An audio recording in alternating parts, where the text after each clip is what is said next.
जय Hind. Good evening cadets. कैसे हैं आप सभी? फटाफट से ज़रा बताएंगे कि आवाज़ क्लियर आ रही है ना? Am I audible to you or not? फटाफट से ज़रा कमेंट बॉक्स में बताएंगे कि आवाज़ प्रॉपरली आ रही है ना? फिर अपनी क्लास को स्टार्ट करते हैं।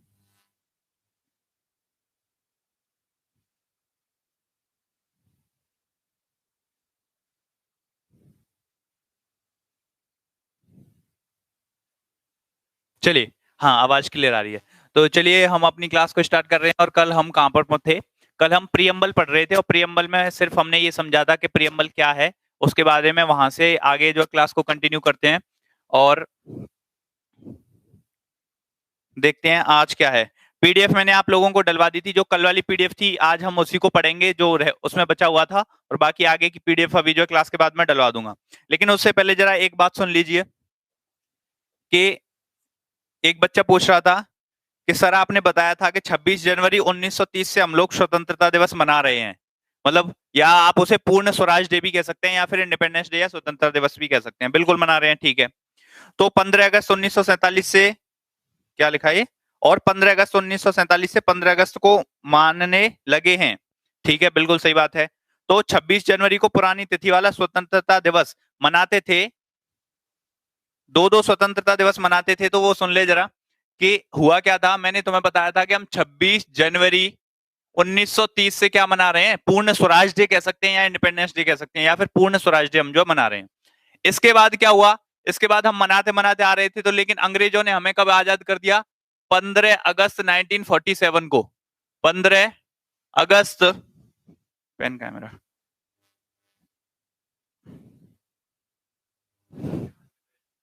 15 अगस्त 1947 को अंग्रेजों ने हमने आजाद कर दिया। तो हम इंडिपेंडेंस डे कब मनाने लग गए? 15 अगस्त को मनाने लग गए। कब से? 1947 से। तो 1947 से हम 26 जनवरी को मना रहे थे। एक तरह से हम, अंग्रेज हमारे ऊपर शासन कर रहे थे, लेकिन हम एक तरह से इसलिए मना रहे थे कि हम इनकी गुलामी को स्वीकार नहीं करेंगे, हम इनके गुलाम बनकर बनकर नहीं रहेंगे, हमें पूर्ण आजादी चाहिए। तो पूर्ण स्वराज डे या इंडिपेंडेंस डे हम उसे कहते थे, ठीक है। और 15 अगस्त को जब हम आजाद हो गए तो तब हम इस दिन मनाने लगे। तो जब हम एक 15 अगस्त को मनाने लगे तो अब हम 26 जनवरी को क्यों मनाएंगे? तो हमने 1948 में और 49 में इंडिपेंडेंस डे नहीं मनाया था 26 जनवरी को। तो लेकिन जब 1949 में संविधान बन के तैयार हो गया तो हमने सोचा कि मानो इतने दिन से हमने इस दिन पूर्ण स्वराज डे इंडिपेंडेंस डे मनाया है, तो क्यों ना हम संविधान को इसी दिन लागू कर दें। तो इस दिन की जो इंपॉर्टेंस है, इस दिन की जो इंपॉर्टेंस है वो बनी रही, ठीक है। करंट अफेयर की क्लास कब से शुरू होगी? जल्द ही करंट अफेयर की क्लास भी शुरू हो जाएगी, तुम्हारी परेशान होने की जरूरत नहीं है। इंग्लिश की क्लास, करंट अफेयर की क्लास, फिजिक्स की, मैथ की, सबकी क्लास शुरू हो जाएगी। तुम्हें परेशान होने की कोई जरूरत नहीं है। फीस क्या है इस बैच की? ये बैच बिल्कुल फ्री है, इस बैच की कोई फीस नहीं है, ठीक है। तो चलिए अब हम देखते हैं अपना जो टॉपिक जो हम पढ़ रहे थे। क्या पढ़ रहे थे हम? प्रियम्बल पढ़ रहे थे। तो प्रियम्बल के बारे में मैंने क्या बताया था तुम्हें कि प्रियम्बल क्या है? प्रियम्बल क्या है? पीडीएफ में भी लिखा हुआ है कि जो जवाहरलाल नेहरू 13 दिसंबर 1946 को जो ऑब्जेक्टिव रिजोल्यूशन लेके आए थे, जो उद्देश्य प्रस्ताव लेके आए थे, उसी को हमने जो प्रियम्बल कह दिया था। तो ये क्या है? Introduction, introduction of constitution, introduction कह सकते हैं, या फिर आप इसे आइडेंटिटी कार्ड कह सकते हैं। यहां तक मैंने कल आपको जो बताया था, आइडेंटिटी कार्ड ऑफ कॉन्स्टिट्यूशन आप इसे कह सकते हैं, ये मैंने बताया था। तो चलिए, तो इसमें बहुत सारी अहम भूमिकाएं हैं प्रियम्बल में। और मैंने कहा था प्रियम्बल क्या है? संविधान की समरी है, संविधान की समरी है। इसीलिए प्रियम्बल को पता है क्या कहते हैं? कई बार क्वेश्चन बनता है, पता नहीं कितने एग्जामों में ये क्वेश्चन बन चुका है, आप देखोगे प्रीवियस ईयर में कि प्रियम्बल को क्या कहते हैं? Soul of constitution. क्या कहते हैं? Soul of constitution. लिख लो इस बात को, पेपर पेन उठाकर लिख लो इस बात को। इसे प्रियम्बल को क्या कहा जाता है? संविधान की आत्मा। अब जरा हमें 2 से 3 से 4 क्लास हो चुकी है, तो अब हम थोड़ा धीरे धीरे जो अपनी स्पीड को तेज करेंगे, ठीक है। चलिए, तो इसे क्या कहते हैं? सोल ऑफ कॉन्स्टिट्यूशन कहते हैं प्रियम्बल को। संविधान की आत्मा कहा जाता है प्रियम्बल को। वाई ग्रुप के प्रीवियस ईयर करा दिया करो, बिल्कुल। अरे टेंशन मत लो, तुम्हें मैं हर एग्जाम के प्रीवियस ईयर करवाऊंगा। वाई ग्रुप की अलग एक स्पेशल क्लास लगवाऊंगा, जिसमें वाई ग्रुप के एक्स वाई उसके नेवी की अलग क्लास, इसमें नेवी के एनडीए की अलग क्लास, जिसमें एनडीए के इसमें मिक्स चलता है क्लास में। जैसे मैं जो डेली क्लास करवाता हूँ, डेली क्लास में तो सारे एग्जाम के मिक्स प्रीवियस ईयर करवाता हूँ, लेकिन जो अलग से क्लास चलेगी उसमें special Y group, special navy, special NDA, special CDS, ऐसे क्लास चलेगी वो, ठीक है। उसमें सिर्फ हम प्रीवियस ईयर देखेंगे।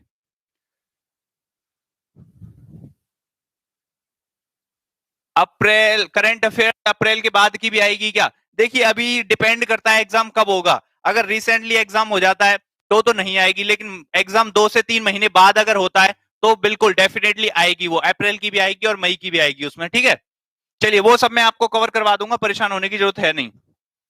आ जाओ जरा, प्रियम्बल, ये एक्चुअल में प्रियम्बल है जो संविधान में लिखा हुआ है, एक्चुअल प्रियम्बल ये है जो संविधान में लिखा हुआ है, ठीक है।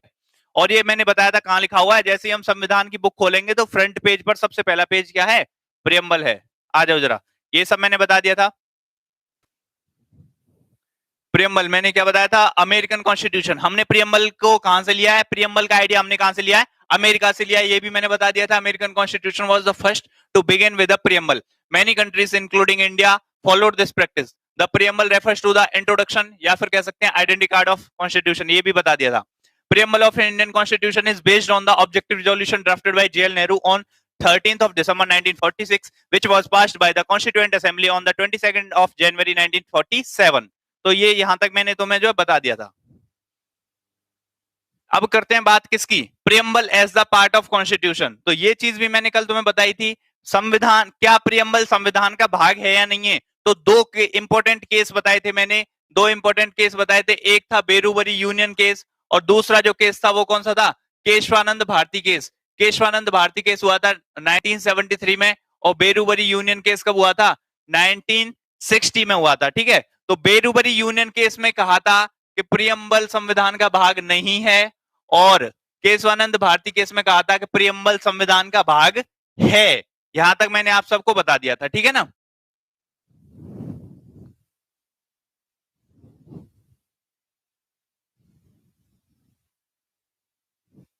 संविधान में कुल कितना पैसा लगा था? हाँ देखिए, कई सारे बच्चे कमेंट कर रहे थे पैसे के लिए भी। देखिए 6.4 है ना, वो आपने देखा होगा ब्रैकेट में क्या लिखा हुआ है, जहां भी तुम देख रहे हो चाहे गूगल पर, उसमें ब्रैकेट में क्या लिखा हुआ है? ब्रैकेट में ऐसे लिखा हुआ है ना, मिलियन। मिलियन का मतलब जानते हो ना? मिलियन का मतलब 1 मिलियन में कितना होता है? 10 लाख। तो 6.4 इंटू 10 करना जरा, 6.4 इंटू 10 करना जरा, कितना हो जाएगा? 64 लाख नहीं हो जाएगा? तो उसमें कौन सी अलग बात है? सेम ही तो बात कर रहा है वो वहां पर उसको मिलियन के पर्सपेक्टिव में बात कर रहा है वो, ठीक है। या आप लक्ष्मीकांत उठाकर देख लो, आप लक्ष्मीकांत उठाकर देख लो, डीडी वासु उठाकर देख लो, ठीक है। चलिए आ जाओ जरा। तो but in Keshavananda Bharati case supreme court ने क्या कहा कि प्रियम्बल जो है संविधान का भाग है, संविधान का पार्ट है। जरा एक इंपॉर्टेंट चीज सुन लेना यहां से, क्योंकि वो बहुत ही इंपॉर्टेंट होने वाली है और हम बार बार उस चीज को पढ़ेंगे, हम बार बार उस चीज को पढ़ेंगे। तो जरा सुनो, मैं जरा पेज खाली करके यहां बताता हूं तुम्हें। क्या?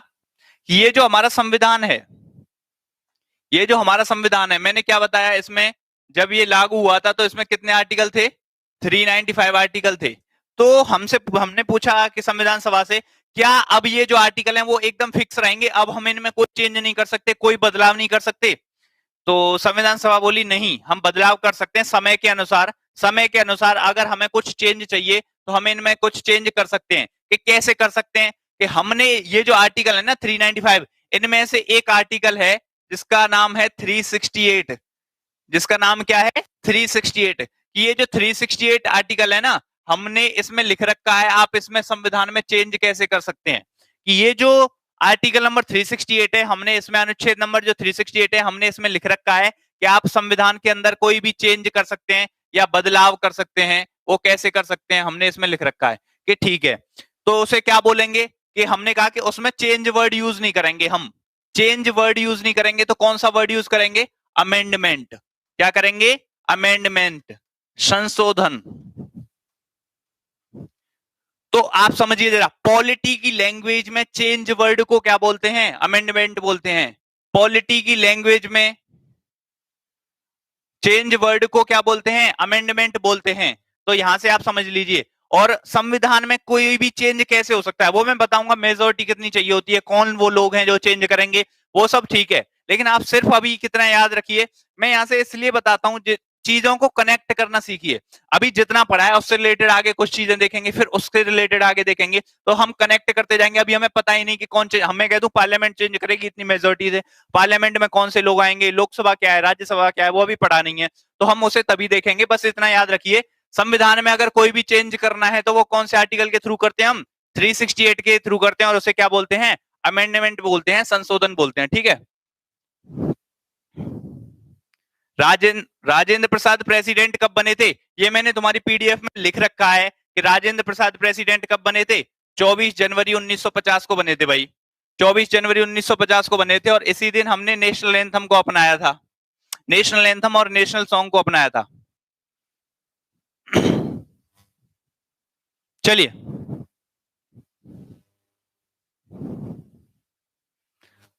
आगे बढ़ते हैं।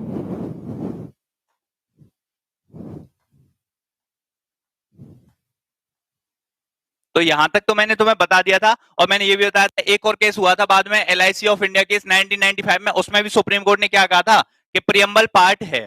तो ठीक है, तो ये इस केस की बात करते हैं हम जरा सा। वैसे तो ये बहुत बड़ा केस है, केशवानंद भारती केस है ना, ये बहुत बड़ा केस है, लेकिन हम इसे अपना NDA वाई ग्रुप नेवी के लिए नहीं पढ़ते हैं, तब हम इसे CDS से ऊपर वाले एग्जाम के लिए पढ़ते हैं।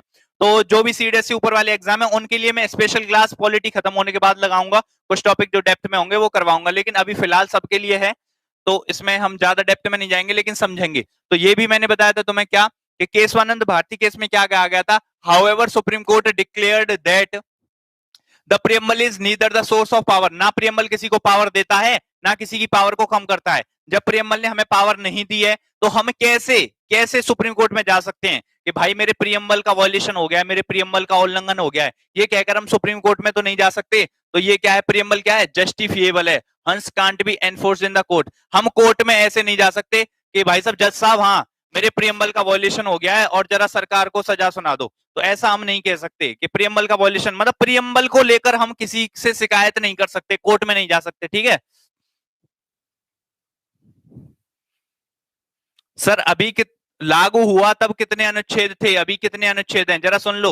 मैं इस क्वेश्चन का आंसर दे दे रहा हूं, बीच में मैं क्वेश्चन का आंसर नहीं दूंगा किसी का भी, टॉपिक खत्म होने के बाद पूछना क्वेश्चन, ठीक है, लेकिन अभी दे दे रहा हूं कि जब हमारा संविधान बनकर तैयार हो गया था, जब हमारा संविधान बनकर तैयार हुआ था 26 नवंबर 1949 को, उस टाइम पर, या फिर कह सकते हैं हम 26 जनवरी 1950 को, कितने अनुच्छेद थे भाई, 395 अनुच्छेद थे, 395 अनुच्छेद थे। ठीक है, और आज तो आज कितने हो चुके हैं, अगर आज की बात करें तो आज लगभग 448 प्लस अनुच्छेद जो हो चुके हैं संविधान में। ठीक है, अच्छा जरा ध्यान दो, 26 जनवरी को संविधान क्या हुआ था, एडॉप्ट किया गया था, अपनाया गया था, और इसको लागू कब किया गया था, इसको लागू किया गया था 26 जनवरी 1950 को।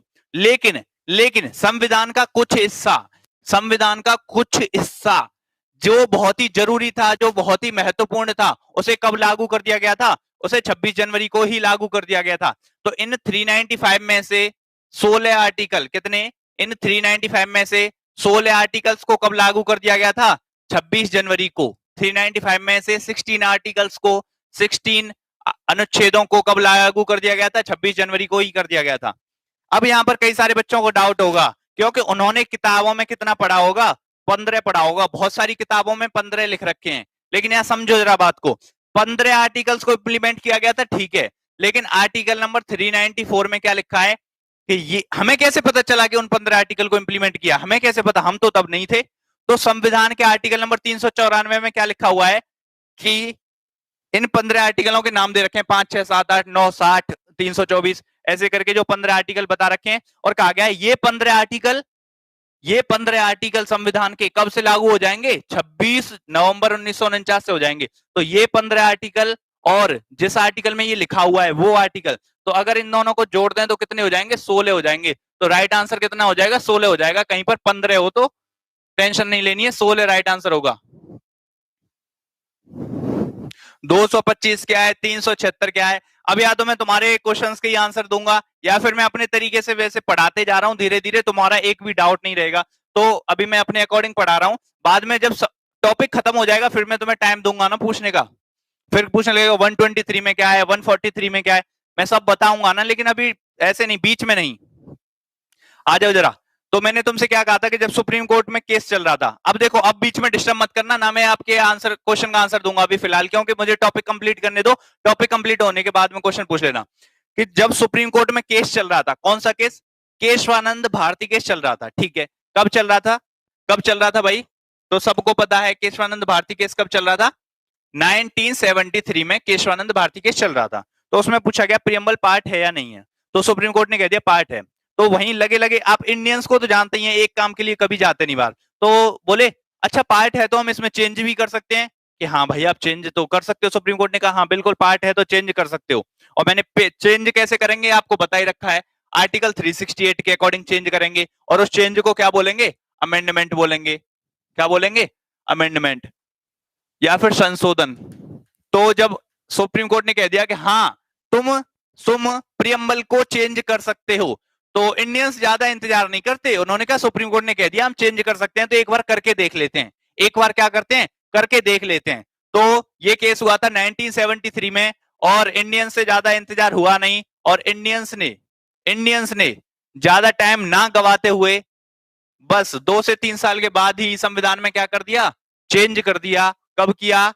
1976 में। देखिए मैंने यहाँ पीडीएफ में लिखा हुआ है, after the historical case of Keshavananda Bharati case जो हुआ था 1973 में, supreme court held that preamble is the integral part of constitution. Preamble संविधान का भाग है, प्रस्तावना संविधान का भाग है, ये कह दिया, ऑफ कॉन्स्टिट्यूशन। हंस कैन बी अमेंडेड, अर्थात इसे क्या कर सकते हैं? चेंज कर सकते हैं अकॉर्डिंग टू अनुच्छेद number 368, but amendment must not change the basic structure of the constitution. लेकिन ये जो अमेंडमेंट है ये कॉन्स्टिट्यूशन के बेसिक स्ट्रक्चर को चेंज ना करे, बेसिक स्ट्रक्चर को चेंज ना करे। देखिए बेसिक स्ट्रक्चर क्या होता है? बेसिक स्ट्रक्चर का ये मतलब होता है, जैसे मान लीजिए ये रूम है जिस रूम में मैं पढ़ा रहा हूं, तो आप क्या कर सकते हैं? इस रूम में लाके टीवी लगा दो, एसी लगा दो, फ्रिज लगा दो, लेकिन आप कहोगे मैं इसकी दीवारों को तोड़ के यहाँ पर इस रूम की जगह हॉल बनाऊंगा या इस रूम की जगह कुछ और बनाऊंगा, तो आपने इस रूम के बेसिक स्ट्रक्चर को छेड़ दिया। वो मत छेड़ो, रूम के अंदर कुछ भी कर लो। अगर हम इसको कंट्री के संदर्भ में बात करें, कॉन्स्टिट्यूशन के अकॉर्डिंग बात करें, जैसे आप कहो के बेसिक स्ट्रक्चर में आप कहो कि कल को कहो कि ये जो प्रेसिडेंट है ना यही प्रेसिडेंट बना रहेगा, अब इसके बच्चे प्रेसिडेंट बनेंगे, उसके बच्चे प्रेसिडेंट बनेंगे, मतलब आपने क्या किया? अपने देश को रिपब्लिक से क्या बना दिया? मोनार्की बना दिया। तो ऐसा नहीं हो सकता, ये तो बेसिक स्ट्रक्चर है ना, भारत का एक प्रेसिडेंट होगा, या कल को कहो प्रेसिडेंट नहीं होगा पार्लियामेंट ही शासन करेगी, तो ऐसा नहीं कह सकते। या कल को कहो प्रेसिडेंट ही सब कुछ करेगा, पार्लियामेंट को खत्म करते हैं, ऐसा नहीं हो सकता। कल को कहो कोई राज्य नहीं रहेगा, भारत पूरा एक ही राज्य रहेगा और ये उत्तराखंड यूपी इन सबको खत्म कर दो, तो ऐसा नहीं हो सकता। ये क्या है? बेसिक स्ट्रक्चर है, बेसिक चीजों। हाँ प्रेसिडेंट की पावर को कम कर दो, ज्यादा कर दो, गवर्नर की पावर को कम कर दो, ज्यादा कर दो, प्रधानमंत्री की पावर को कम ज्यादा कर दो, वो चल जाएगा, लेकिन पोस्ट को ही खत्म कर दो तो ऐसा नहीं होगा, ठीक है। तो ये होता है बेसिक स्ट्रक्चर। तो बेसिक स्ट्रक्चर की डेफिनेशन संविधान में कहीं नहीं दी गई है, लेकिन सुप्रीम कोर्ट धीरे धीरे टाइम टू टाइम अगर कोई दिक्कत आती है तो वो बताता रहता है, ठीक है।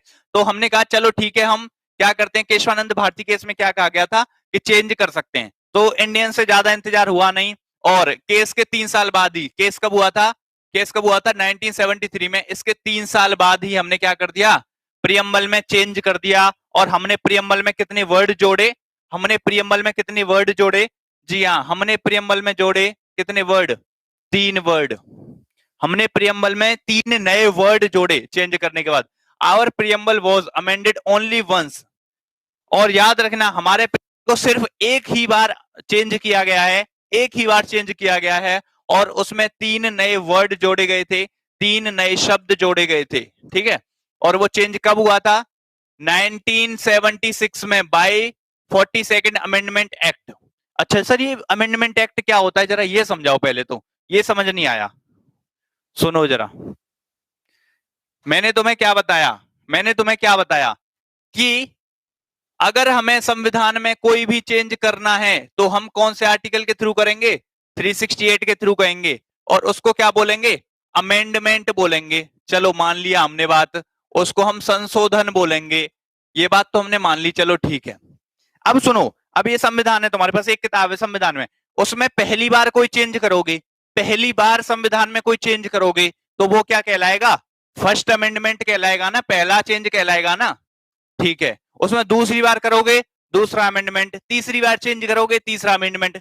अब मैं कहूं इसमें ये 10वां अमेंडमेंट है, क्या है? 10वां अमेंडमेंट है, या फिर कह सकते हैं 10वां संशोधन है। तो इसका मतलब क्या है? इसका मतलब समझो जरा, क्या है? 10वां संशोधन ये है, इसका मतलब 9 संशोधन इसमें ऑलरेडी हो चुके हैं। अगर ये 10वां अमेंडमेंट एक्ट है तो इसमें ऑलरेडी 9 हो चुके हैं, इससे पहले संविधान में 9 चेंज हो चुके हैं, और ये कौन सा है? 10वां चेंज है ये। ठीक है, बात आ रही है समझ में? तो ऐसा ही हुआ था, तो ऐसा ही हुआ था जब मैं कह रहा हूं कि प्रियम्बल में हमने चेंज कब किया? 1976 में किया।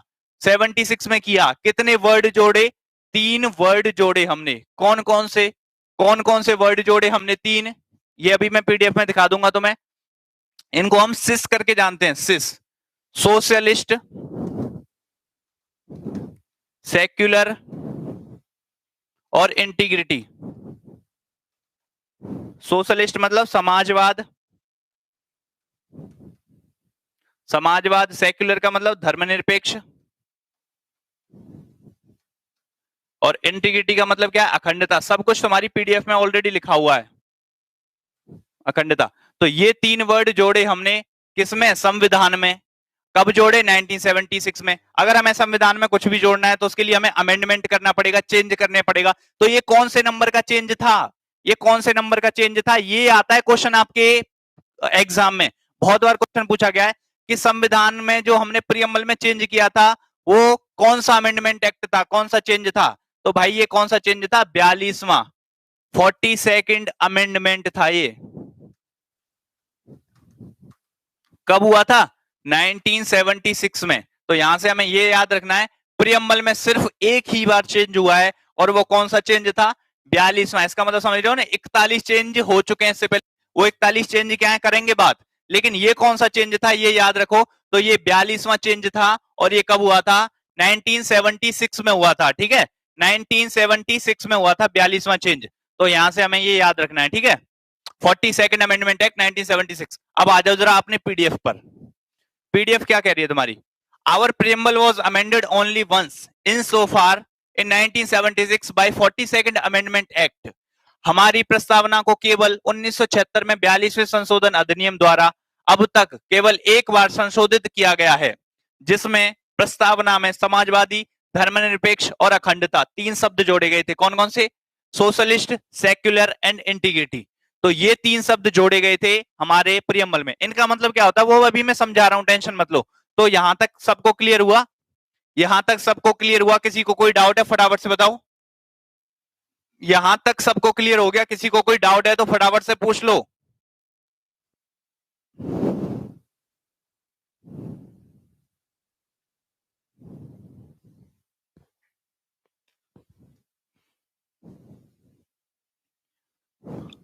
कोई डाउट नहीं है?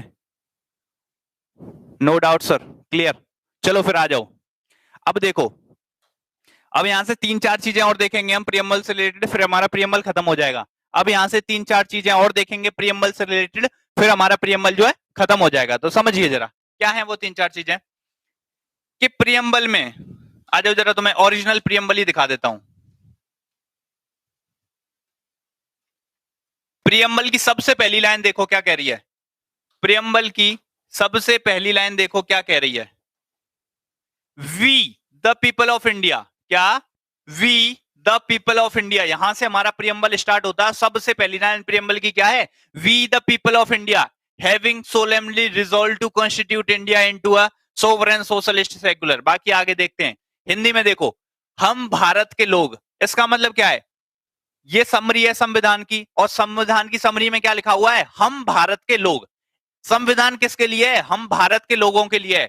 तो सोर्स ऑफ पावर कौन है? संविधान का सोर्स ऑफ पावर कौन है भाई? कौन है भाई? हम भारत के लोग क्या हैं? सोर्स ऑफ पावर है, सोर्स ऑफ पावर है। तो यहां से चीजें समझ में आई कि संविधान में सोर्स ऑफ पावर, अगर कोई भी पूछ ले कि सोर्स ऑफ पावर कौन है, तो कौन है? हम, we the people of India, हम भारत के लोग। और कोई पूछ ले ये कहां लिखा हुआ है, चाहे एग्जाम में पूछ ले या कोई भी तुमसे पूछ ले, तो ये कहां लिखा हुआ है कि source of power people of India है, हम भारत के लोग हैं, ये कहां लिखा हुआ है? प्रियम्बल में लिखा हुआ है। तो यहां पर देखो जरा कैसे क्वेश्चन बनता है। क्वेश्चन तो मैं तुम्हें कराऊंगा ही। सोर्स अथॉरिटी क्या है? सोर्स अथॉरिटी, संविधान के अधिकार का स्रोत क्या है? तो source authority of the constitution कौन है भाई? मैंने तुम्हें बता ही दिया, we the people of India, हम भारत के लोग। The word we the people of India clearly indicate the source of the authority of the constitution. बिल्कुल, शब्द हम भारत के लोग संविधान के अधिकार के स्रोत को स्पष्ट रूप से बताता है, यह लोगों की संप्रभुता पर जोर देता है। तो समझ में आ गया, एक क्वेश्चन क्लियर हो गया, संविधान का सोर्स क्या है। गलत करके मत आना अब यहां से तुम गलत करके मत आना कि संविधान का सोर्स क्या है।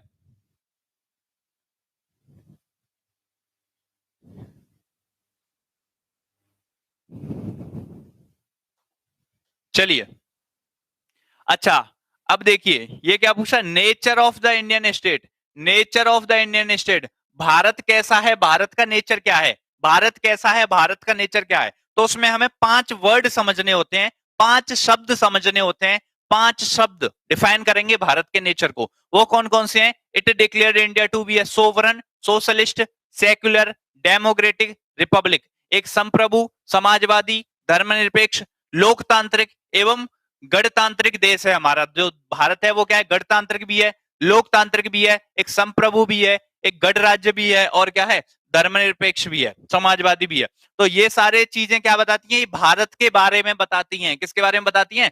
भारत के बारे में। और इनमें से मैंने तुम्हें क्या बताया था, सोशलिस्ट, सेक्युलर, सोशलिस्ट, सेक्युलर, और एक और वर्ड बताया था मैंने तुम्हें, इंटीग्रिटी। उसे 42वें संविधान संशोधन से 1976 में जो है कॉन्स्टिट्यूशन में ऐड किया गया। चलो ठीक बात है, बहुत बढ़िया बात है। संशोधन कौन कर सकता है? अभी मैंने तुमसे क्या बोला कि सिर्फ इतना याद रखो, संशोधन कितने आर्टिकल में है? 368 में। कौन कर सकता है, कौन कर सकता है, किसके पास संशोधन करने की पावर है? तो ये सब हम बाद में देखें। अब मैं कह दूं पार्लियामेंट करता है, तो कुछ ऐसी चीजें हैं जिनमें पार्लियामेंट संशोधन नहीं कर सकता है, कुछ ऐसी चीजें हैं जिनमें सिर्फ पार्लियामेंट ही संशोधन कर सकता है। तो सबको हम पार्लियामेंट पढ़ेंगे, लोकसभा राज्यसभा पढ़ेंगे, तब देखेंगे। अब जरा इनके मतलब समझते हैं, सोवरेन, सोशलिस्ट, सेक्युलर, ये सब क्या है, इनके मतलब क्या होते हैं, जरा वो देखते हैं। देखिए, सोवरेन का मतलब क्या होता है, जरा सुनो, सोवरेन का मतलब क्या होता है। सोवरेन का मतलब जो होता है संप्रभु। हमारा भारत क्या है, एक संप्रभु देश है। संप्रभु का मतलब होता है इंडिपेंडेंट। क्या?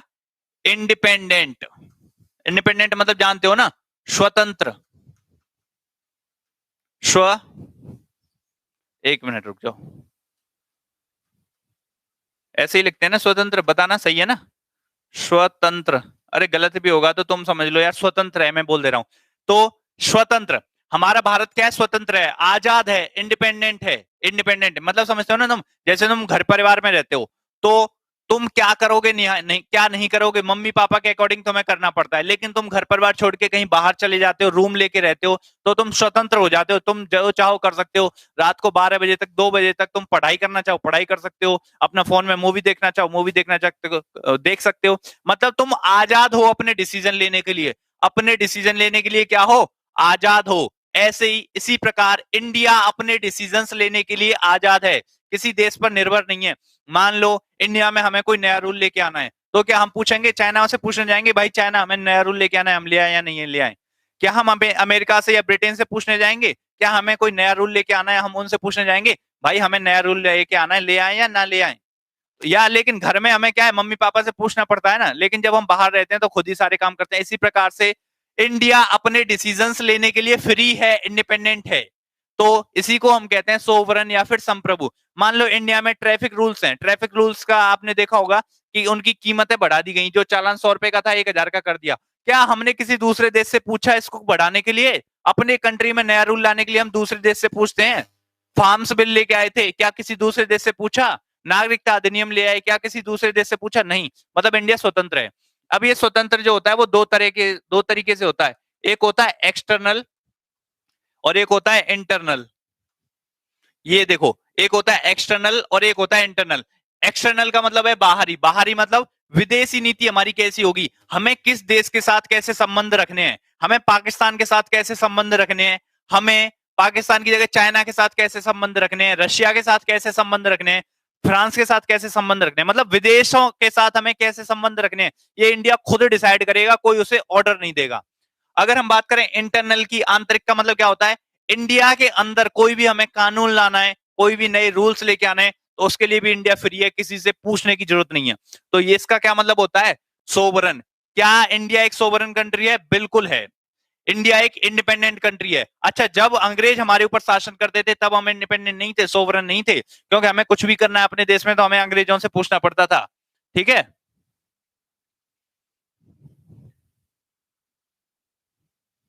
सांस लेने में बहुत दिक्कत है, क्या करें सर? देखिए, सांस लेने में दिक्कत, बहुत सारी परेशानियां आप सबको पता है। इस महामारी के बीच में क्या करिए, गर्म पानी पीते रहिए। पहली बात, सबसे पहली बात तो गर्म पानी का यूज करना है। मैं आपको बार बार बोल रहा हूं, गर्म पानी का यूज करना है। दूसरी बात, भाप लेते रहिए, गर्म पानी करिए और उसमें अपना जो है फेस से भाप लेते रहिए, क्योंकि मान लो गर्म पानी से गले के थ्रू होता है वो तो चला जाता है। चलो मान लो कोरोना है या कुछ भी है, नहीं भी है कोरोना तो गला साफ रहता है गर्म पानी पीने से, ठीक है। लेकिन नाक में जो दिक्कत होती है वो कैसे साफ होगी? तो वो भाप लेते रहिए, गर्म पानी की भाप लेते रहिए। तो नाक में अगर कोई दिक्कत है, मान लीजिए आप मास्क लगा के रखते हैं, बहुत सारे लोग मुंह तक तो मास्क लगा लेते हैं, नाक को खुली छोड़ देते हैं। तो जब गर्म पानी से आप जो भाप लेंगे तो उससे क्या होगा, कोई भी अगर नाक में कोई दिक्कत होगी तो वो भी साफ हो जाएगी। जैसे गला गर्म पानी पीने से साफ होता है, वो भाप से साफ हो जाती है। तो बार बार ये करते रहिए, गर्म पानी पीते रहिए। चाय, हाँ ऐसा कर सकते हैं आप, चाय पी सकते हैं जो है दिन में 1-2 बार, और जो गर्म पानी पी सकते हैं और उसकी भाप ले सकते हैं गर्म पानी की, ठीक है ना। तो इसके साथ थोड़ा सा अपने हेल्थ का ध्यान सबसे जरूरी है, सबसे जरूरी है हेल्थ का। क्योंकि मान लो अगर गलती से भी तुम्हें, मैं ये नहीं कह रहा कोरोना हुआ, गलती से कोई और दिक्कत भी हो गई ना, तो आप डॉक्टर के पास जाओगे, डॉक्टर आपसे क्या बोलेगा, पहले मुझे कोरोना का टेस्ट चाहिए कि तुम नेगेटिव हो। तुम कोरोना टेस्ट कराने गए, अब कोरोना टेस्ट कराने तुम भी जा रहे हो और वहां कोई पॉजिटिव इंसान भी आ रहा है, तो वहां पर आपको पता है इतनी लाइन लगी हुई है ना, कहीं ना कहीं टच हो गए ना, तो तुम्हें नहीं था, लेकिन तुम टेस्ट कराने गए, वहां से तुम्हें हो जाएगा। तो इसलिए खुद को बचा कर रखिए, ठीक है।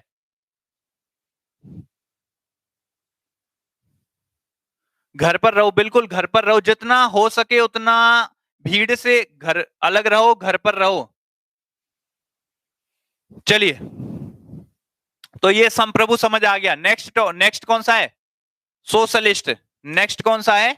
सोशलिस्ट।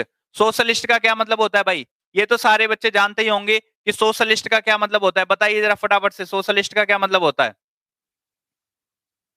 समाजवाद। समाज में क्या बात की जाती है? समाज में क्या किसी एक वर्ग को अलग छोड़ दिया जाता है या किसी एक इंसान को छोड़ दिया जाता है? नहीं, समाज में एक कहते हैं ये तो बहुत ही सामाजिक आदमी है, मतलब वो सबके बारे में सोचकर चलता है। इसमें बात होती है इक्वलिटी की। किसकी? इक्वलिटी। इक्वलिटी आप कह सकते हैं जैसे equality of opportunity, equality of opportunity, या फिर आप कह सकते हैं सबको समान अवसर, सबको समान अवसर, हर किसी को समान अवसर दिया जाता है। ये कैसी सोच है? एक सामाजिक सोच है, क्योंकि आप समाज के बारे में सोचकर चल रहे हो, आप हर किसी के बारे में सोचकर चल रहे हो। तो इक्वलिटी ऑफ अपॉर्चुनिटी कह सकते हैं, या फिर कह सकते हैं आप equal distribution, equal distribution of material. इसका क्या मतलब है? जैसे मान लो भारत में एक खान है, उस खान से हमें डायमंड मिला, उस खान से हमें पूरा बहुत सारे डायमंड मिले, सोना मिला, या कह सकते हैं, या फिर कह सकते हैं हीरा मिला, या कुछ भी मिला, या पेट्रोल ही मिली। तो उस पेट्रोल पर किसका अधिकार होगा? उस हीरे पर किसका अधिकार होगा? क्या उस राज्य में वो मिला है उसका अधिकार होगा? क्या पूरे भारत के लोगों का अधिकार होगा? या प्रधानमंत्री का अधिकार होगा? तो इक्वलिटी की अगर हम बात करें, समाजवाद की बात करें, तो उस पर पूरे भारत के लोगों का अधिकार होगा। तो अब कैसे इक्वलिटी की बात आई है, तो क्या करें, उस हीरे के टुकड़े किए जाएं और जितना जितना हिस्सा है एक एक 125 करोड़ देशवासियों में बांट दिया जाए। या जैसे पेट्रोल मिली है तो 1-1 लीटर पूरे देशवासियों में बांट दो, मतलब पूरे 125 करोड़ देशवासियों में 1-1 लीटर पेट्रोल बांट दो, क्योंकि सबका समान हिस्सा है। नहीं, उसमें क्या करते हैं, जैसे मान लो उस पेट्रोल को हमने बेचा, उस पेट्रोल को हमने बेचा, उससे जो पैसा आया उसे हम समाज का कल्याण करने में लगाएंगे। जैसे उससे हम रोड बनाएंगे तो रोड पर हर कोई चलेगा, उससे हम हॉस्पिटल बनाएंगे तो हॉस्पिटल में कोई भी आके अपनी जो है अपने दिखा सकता है, अपनी जो बीमारी को दूर कर सकता है। एम्स बन रहे हैं, ये सब क्या है? इसका मतलब क्या है? इक्वल डिस्ट्रीब्यूशन ऑफ मटेरियल है। ये भी किसकी बात है? एक सामाजिक बात है। ये भी किसकी बात है? सामाजिक बात है। तो हमें क्या करना है? ये सब किसकी बात करते हैं? समाज की। समाज में मतलब इक्वलिटी लेके आनी है, इक्वलिटी ऑफ अपॉर्चुनिटी, गरीबी को दूर करना है, to end poverty, to end poverty, गरीबी को दूर करना। ये सब कौन सी बातें हैं? सामाजिक। तो भारत एक सामाजिक देश है, मतलब सोशलिस्ट देश है। क्या है? समाजवादी देश है, सोशलिस्ट देश है, ठीक है। तो हमें यहां से समझ आया समाजवाद के बारे में। तो जरा देखिए, और दूसरी बात मैंने क्या बताया था? दूसरी बात मैंने क्या बताया था? the word socialist was added in the preamble by 42nd Constitutional Amendment Act in 1976. ये तो मैंने बता दिया। सिर्फ सोशलिस्ट, इंटीग्रिटी और सेक्युलर, इन तीनों वर्डों को कब जोड़ा गया? 1976 में जोड़ा गया। कौन से संविधान संशोधन से? 42वें संविधान संशोधन अधिनियम 1976 के द्वारा। ठीक है, चलिए और क्या कह रहा है ये, और क्या कह रहा है ये, और क्या कह रहा है? Socialist indicate that the incorporation of the philosophy of socialism in the constitution which aims at elimination of inequality and income status and the standards of life. वही बात कर रहा है, ये समाजवाद का उद्देश्य है आय, प्रतिष्ठा और जीवन के मानकों में असमानता को खत्म करना और समानता लेकर आना, समाज में समानता लेकर आना।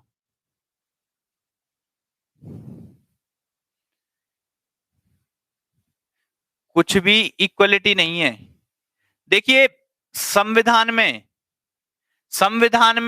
लिखा गया है इक्वलिटी के बारे में। संविधान में बहुत सारी ऐसी चीजें हैं जो संविधान में तो लिखी गई हैं, लेकिन ऑन ग्राउंड उनका इंप्लीमेंटेशन नहीं होता है, तो वो एक प्रैक्टिकल बात अलग है। चलिए नेक्स्ट क्या है? नेक्स्ट क्या है? सेक्युलर। नेक्स्ट क्या है? सेक्युलर मतलब धर्मनिरपेक्ष। सेक्युलर मतलब धर्मनिरपेक्ष। किसकी बात करता है? धर्मनिरपेक्ष की। जैसे ही धर्मनिरपेक्ष तो मैं समझ आ गया, धर्म मतलब ये धर्म की बात करेगा, मतलब ये रिलीजन की बात करेगा। किसकी? रिलीजन की। तो यहां से हमें 2 पॉइंट याद रखने हैं कि पहली बात, सबसे पहली बात, सेक्युलर का मतलब होता है भारत। 2 पॉइंट यहां से हम याद रखेंगे। भारत का कोई भी धर्म नहीं है, भारत का कोई भी धर्म नहीं है। जैसे आप जाओगे पाकिस्तान की बात करो तो पाकिस्तान का जो पासपोर्ट होता है उस पर क्या लिखा रहता है? Islamic Republic of Pakistan. Islamic Republic of Pakistan, इसका मतलब क्या है? पाकिस्तान का धर्म क्या है? इस्लाम है। लेकिन इंडिया के पासपोर्ट पर क्या लिखा रहता है? Government of India. क्या ऐसा लिखा रहता है? या फिर रिपब्लिक ऑफ इंडिया? क्या ऐसा लिखा रहता है कि Hindu Republic of India, Islamic Republic of India, Sikh Republic of India? ऐसा तो नहीं लिखा रहता। इसका मतलब क्या है? भारत का कोई भी धर्म नहीं है। और दूसरी बात, भारत में रहने वाला आदमी किसी भी धर्म को मान सकता है। तो भारत के जो लोग हैं, भारत की जो सरकार है उसके लिए सारे धर्म क्या हैं? समान हैं, इक्वल हैं। भारत की जो सरकार है उसके लिए, या फिर कह सकते हैं भारत देश के लिए सारे धर्म क्या हैं? इक्वल हैं। भारत किसी भी धर्म को वरीयता नहीं देगा। तो भारत के लिए सारे धर्म क्या हैं? इक्वल हैं। और भारत का खुद का कोई धर्म नहीं है। यही वर्ड कहता है सेक्युलर। और इस वर्ड को कब जोड़ा गया? इस वर्ड को भी हमने 42वें संविधान संशोधन से 1976 में जोड़ा। ठीक है, ओके। और secular state in Indian constitution means that the state state protects all religions equality, और रिलीजन्स इक्वली। हाँ, तो ये सबको कैसे ट्रीट करता है? सारे रिलीजन्स को इक्वली ट्रीट करता है। And does not itself uphold any religion, और उसका खुद का कोई रिलीजन नहीं है, खुद का कोई धर्म नहीं है, और सारे धर्मों को क्या करता है? समान मानता है, ये एक समान मानता है। ठीक है, तो ये था आपका सेक्युलर। इसके बाद देखिए डेमोक्रेटिक। डेमोक्रेटिक में हमने क्या देखा? एक मिनट। डेमोक्रेटिक, ये सारे लोगों को पता है कि हमारा देश क्या है? लोकतांत्रिक देश है। हमारा देश क्या है? लोकतांत्रिक देश है। ये सारे लोगों को पता है। तो इसमें डेमोक्रेटिक में कुछ बहुत ज्यादा बताने की बात नहीं है। तो सब लोग जानते हैं कि जनता के हाथ में क्या है? सारी पावर है, जनता के हाथ में शासन है। इसका मतलब क्या होता है? लोकतंत्र है। इसका मतलब क्या है? लोकतंत्र है, जनता के हाथ में सारी पावर है, जनता के हाथ में शासन है। और ये कितने तरीके का होता है? एक होता है प्रेसिडेंशियल, एक होता है प्रेसिडेंशियल, और एक होता है पार्लियामेंट्री। प्रेसिडेंशियल जैसे अमेरिका का जो राष्ट्रपति है वो कोई भी डिसीजन ले सकता है, एकदम फ्री होता है। तो लेकिन चुनाव उसका भी होता है। तो प्रेसिडेंशियल में क्या होता है? प्रेसिडेंट सारे डिसीजन ले सकता है। और पार्लियामेंट में क्या है? जो भी डिसीजन लेती है वो पार्लियामेंट लेती है। और एग्जीक्यूटिव, अब देखिए वही बात है, अभी हमने एग्जीक्यूटिव नहीं पढ़े हैं, लेकिन समझिए एग्जीक्यूटिव, एक होते हैं लेजिस्लेटिव और एक होते हैं एग्जीक्यूटिव। ये होती है विधायिका, ये होती है कार्यपालिका। लेजिस्लेटिव क्या करते हैं? कानून बनाते हैं। और एग्जीक्यूटिव क्या करते हैं? उस कानून को इंप्लीमेंट करते हैं। लेजिस्लेटिव कानून बनाते हैं, एग्जीक्यूटिव उस कानून को इंप्लीमेंट करते हैं। तो executive is responsible to the legislative in parliamentary system. Parliamentary system हम कब पढ़ेंगे? जब हम केंद्र सरकार पढ़ेंगे तो पार्लियामेंट्री सिस्टम पूरा पढ़ेंगे और लेजिस्लेटिव एग्जीक्यूटिव सब जानेंगे। लेकिन यहां से समझिए, एग्जीक्यूटिव जो कार्यपालिका, जो लोग कानून को ऑन ग्राउंड इंप्लीमेंट करते हैं, वो किसके प्रति जिम्मेदार होते हैं? लेजिस्लेटिव के लिए जिम्मेदार होते हैं। ठीक है, तो ये दो तरह का होता है। अब आपकी पीडीएफ में क्या लिखा है? The word democracy comes with the Greek word. ये कहां से आया है? ये एक ग्रीक वर्ड से आया। कौन सा? एक होता है डीमोस। डीमोस का मतलब क्या होता है? पीपल, या फिर कह सकते हैं पब्लिक। और क्रेटोस, क्रेटोस का मतलब क्या होता है? पावर। इसका मतलब क्या है? पीपल्स के हाथ में क्या है? सारी पावर है। सारी पावर किसके हाथ में है? जनता के हाथ में। ये मतलब होता है डेमोक्रेसी का, ये तो आप जानते ही। दस in democracy ultimate power lies in the people. तो सारी पावर किसके हाथ में होती है? पब्लिक के हाथ में होती है या पीपल के हाथ में होती है। ये मतलब है लोकतंत्र का। रिपब्लिक, रिपब्लिक तो रिपब्लिक रिपब्लिक के बारे में तो आप सबने सुना होगा, क्योंकि 26 जनवरी पर जब हम स्कूल जाना स्टार्ट करते हैं तभी से कोई ना कोई स्पीच देता है। रिपब्लिक डे पर 26 जनवरी और 15 अगस्त। ठीक है, तो रिपब्लिक डे कब मनाया था? 26 जनवरी। इसका मतलब क्या होता है? गणतंत्र। हम क्या हैं? गणतंत्र। देखिए, यहां से जरा समझ, अगर हम समझें रिपब्लिक का एक्चुअल मतलब क्या होता है, तो देखिए, आज के बाद कभी नहीं भूलोगे, लेकिन ध्यान से सुन लेना।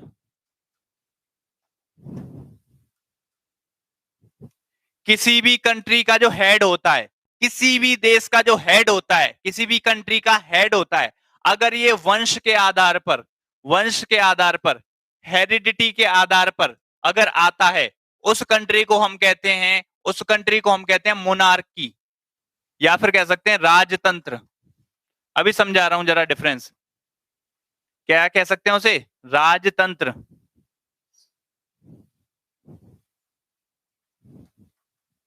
और जिस कंट्री का हेड इलेक्शन के द्वारा आता है, कैसे? इलेक्शन होते हैं जिसके लिए, निर्वाचन होते हैं, उस हेड, उस कंट्री को हम क्या कहते हैं? उस कंट्री को हम कहते हैं रिपब्लिक। रिपब्लिक, या फिर कह सकते हैं गणराज्य। मतलब समझिए, जैसे किसी भी देश का हेड है, किसी भी देश का हेड है, जैसे हम अगर इंडिया की बात करें तो इंडिया का हेड कौन होता है? प्रेसिडेंट होता है। इंडिया का हेड कौन होता है? प्रेसिडेंट होता है। तो किसी भी देश का हेड है, जो हेड है, अगर वो अगर वो हेरिडिटी के आधार पर, वंश के आधार पर आता है, वंश मतलब जैसे एक बार जो हेड बन गया वो बन गया, फिर उसका बेटा है, उस देश का हेड होगा, फिर उसका बेटा, फिर उसका बेटा, उसका बेटा, मतलब एक ही परिवार उस पूरे देश पर शासन चलाता रहेगा। और इनके वंश का वंश मतलब बेटे का बेटा उस देश का हेड बन जाएगा, फिर बेटे का बेटा, जैसे ब्रिटेन में चलता है। तो लेकिन लेकिन अगर अगर किसी देश के हेड, किसी देश का हेड इलेक्शन के आधार पर आता है फिक्स टाइम पीरियड के लिए, जैसे हर 5 साल में इलेक्शन होने, और इलेक्शन होने के बाद क्या होगा? उस देश का हेड चुना जाएगा। तो किसी देश का अगर जो हेड है वो इलेक्शन के आधार पर आता है तो उसे क्या बोलते हैं? गढ़ राज्य बोलते हैं। और किसी देश का हेड अगर वंश के आधार पर आता है, हेरिडिटी के आधार पर आता है तो उसे क्या बोलते हैं? राजतंत्र बोलते हैं, या फिर हम मोनार्की बोलते हैं। ठीक है।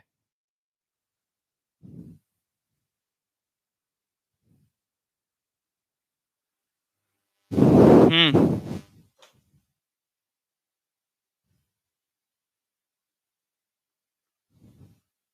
देखिए, मैं कई बार बता रहा हूं कि ये जो संविधान में लिखा हुआ है, बहुत सारी ऐसी चीजें हैं जो कि ऑन ग्राउंड इंप्लीमेंट नहीं है। ऑन ग्राउंड इंप्लीमेंट नहीं है, लेकिन संविधान में बहुत सारी चीजें ऐसी हैं जो कि बहुत अच्छी हैं लेकिन ऑन ग्राउंड नहीं है। तो वो तो खैर प्रैक्टिकल बात है।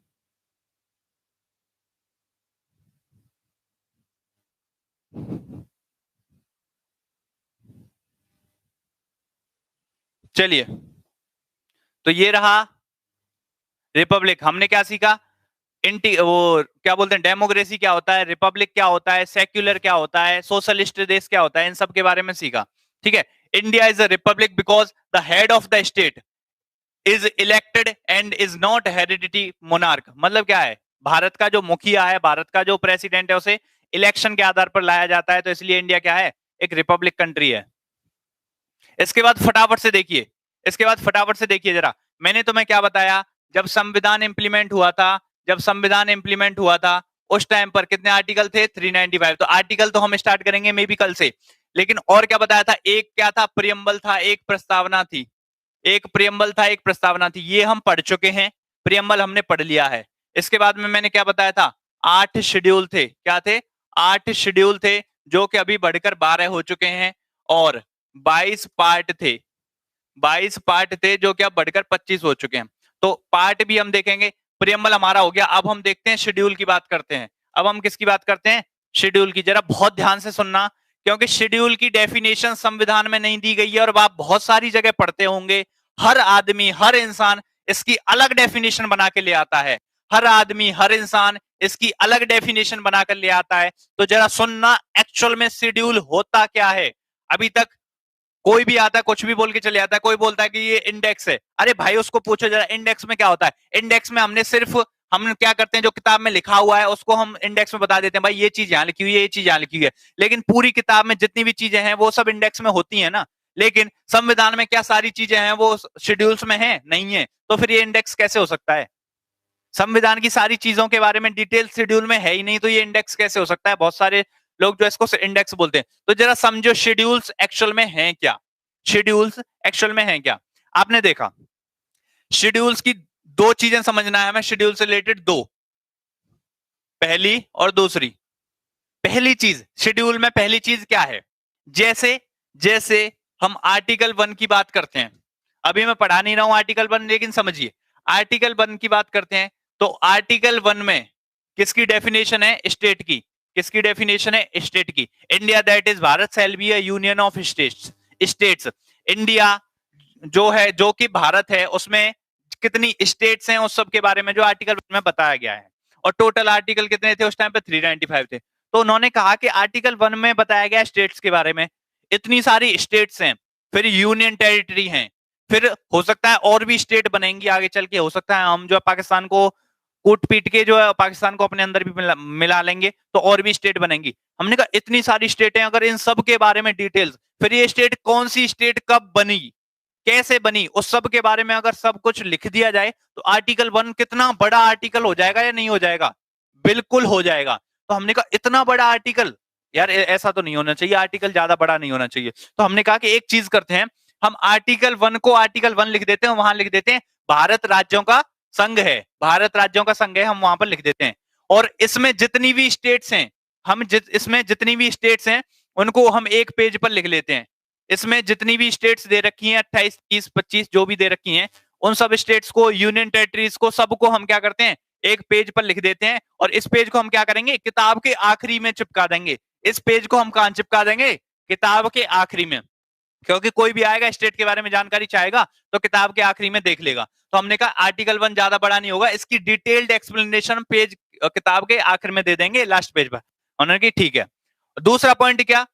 दूसरा पॉइंट क्या, समझिए जरा, दूसरा पॉइंट क्या कि कुछ ऐसी चीजें जिन्हें हमें बार बार देखने की जरूरत पड़ती है, कुछ ऐसी चीजें जिन्हें हमें बार बार देखने की जरूरत पड़ती है। अब मानिए, समझिए जरा, मुझे गवर्नर की, किसी भी राज्यपाल की सैलरी के बारे में जानना है तो मुझे गवर्नर वाले आर्टिकल में जाना पड़ेगा। चलिए ठीक है। अब मैं कह रहा हूं मुझे प्रेसिडेंट की सैलरी के बारे में जानना है तो मुझे सैलरी में, मतलब प्रेसिडेंट वाले आर्टिकल में जाना पड़ेगा। फिर मैं कह रहा हूं मुझे सुप्रीम कोर्ट के जज की सैलरी जाननी है, मुझे सुप्रीम कोर्ट के जज वाले आर्टिकल में जाना पड़ेगा। फिर मैं कह रहा हूं चीफ मिनिस्टर की सैलरी जाननी है, मुझे प्रधानमंत्री की, तो मुझे हर आर्टिकल में जाना पड़ेगा, पूरी किताब में छानना पड़ेगा।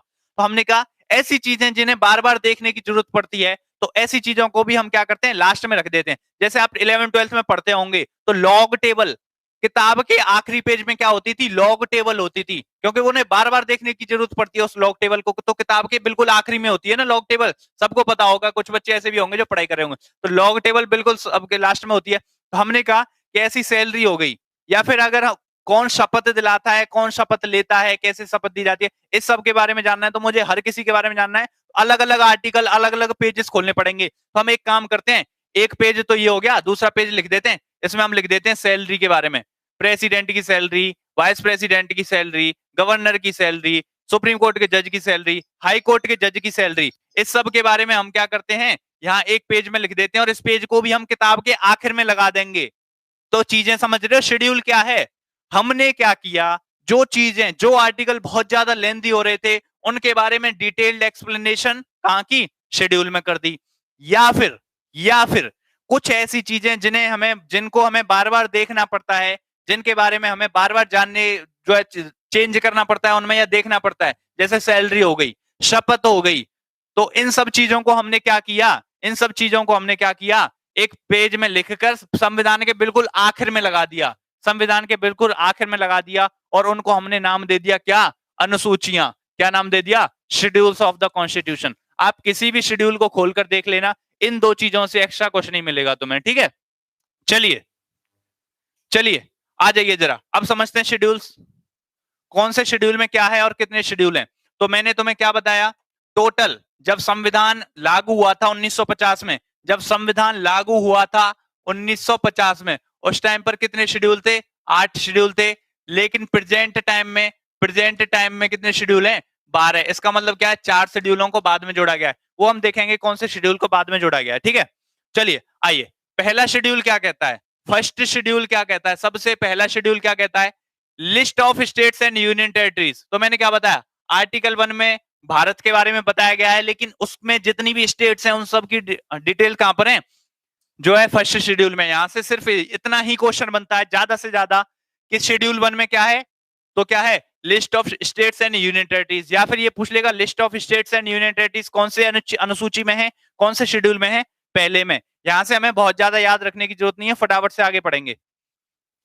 दूसरे शेड्यूल में क्या है, मेंशन कर रखा है, आप एक बार रिवाइज कर लेना। दूसरे शेड्यूल में क्या है, provisions related to the salary and allowances. Salary मैंने वही बताया, बार बार हमें हर किसी के आर्टिकल में हर किसी प्रेसिडेंट का जाना, हाई कोर्ट के जज का, सुप्रीम कोर्ट के जज का, अगर हमें सैलरी चेक करनी है तो हमें उन सब के आर्टिकल खोलने पड़ते। हमने क्या किया, सारी सैलरीज को एक जगह इकट्ठा कर दिया।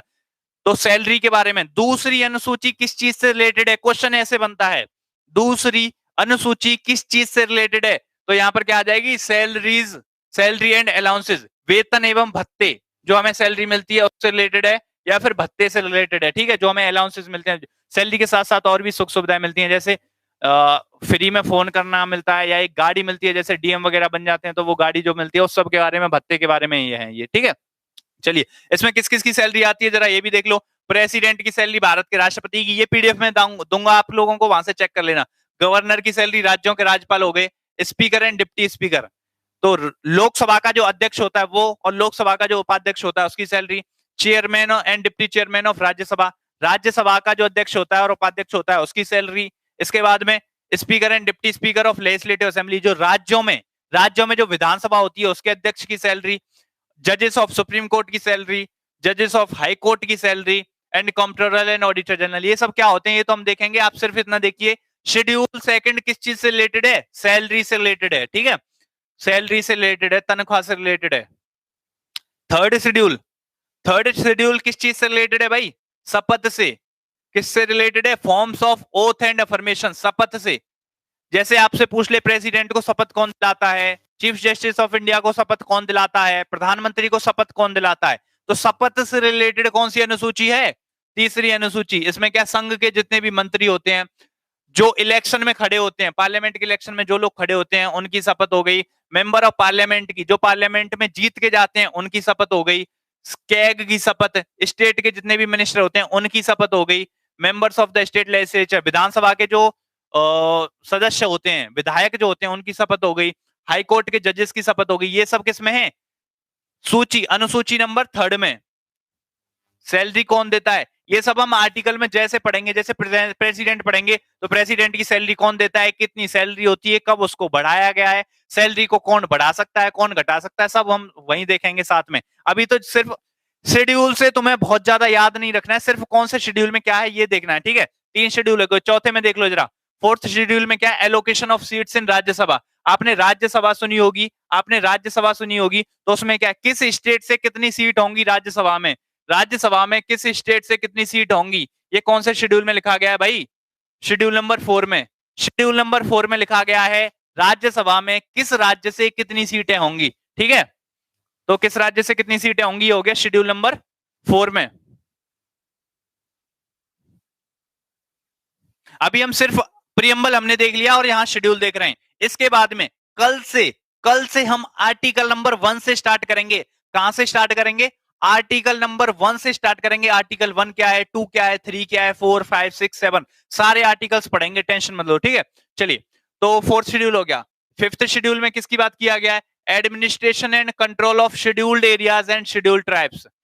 अब समझो जरा, जैसे हम लोग नॉर्मली शहर में रहते हैं, गांव में रहते हैं, चलो ठीक है चल जाता है। आपने शेड्यूल्ड ट्राइब देखी होंगी, ट्राइब्स जो होती हैं, भारत में बहुत सारी ट्राइब पाई जाती हैं। जैसे आपने लोगों को देखा होगा, कुछ लोग कपड़े नहीं पहनते, पत्ते पहन के रहते हैं, या फिर कुछ लोग ऐसे होते हैं जो कपड़े नहीं पहनते, अपना उनका एक अलग एरिया होता है, उसमें उनका शासन चल रहा है खुद का, उनका एक मुखिया होता है, अगर वो जो सजा दे देता है वही सजा होती है, वही डिसाइड करता है किसने गलती की है नहीं की है। आज भी भारत में ऐसे एरिया पाए जाते हैं जहां शेड्यूल ट्राइब्स होती हैं या शेड्यूल कास्ट एरिया जो होते हैं, तो उनमें कैसे शासन चलना है, उनके एडमिनिस्ट्रेशन से रिलेटेड प्रावधान प्रोविजंस कौन से शेड्यूल में है? 5वें शेड्यूल में। 5वें शेड्यूल में क्या है? जो शेड्यूल ट्राइब्स हैं एंड शेड्यूल कास्ट एरियाज जो हैं, शेड्यूल्ड एरियाज या फिर कह सकते हैं scheduled tribe areas, SC ST area जो होते हैं, वो कौन से शेड्यूल में है? 5वें में। और यहीं पर ध्यान रखना, 5वें और छठे शेड्यूल में हमें क्या होता है? कंफ्यूजन होता है, क्योंकि छठा शेड्यूल किसकी बात करता है? Provisions for the administration of tribal area, ये भी ट्राइबल एरिया की कर रहा है, लेकिन ये कर रहा है भारत के अंदर कोई सा भी कहीं पर भी ट्राइबल एरिया है उसकी बात कौन करेगा? 5th शेड्यूल करेगा। लेकिन 6th शेड्यूल किसकी बात करता है?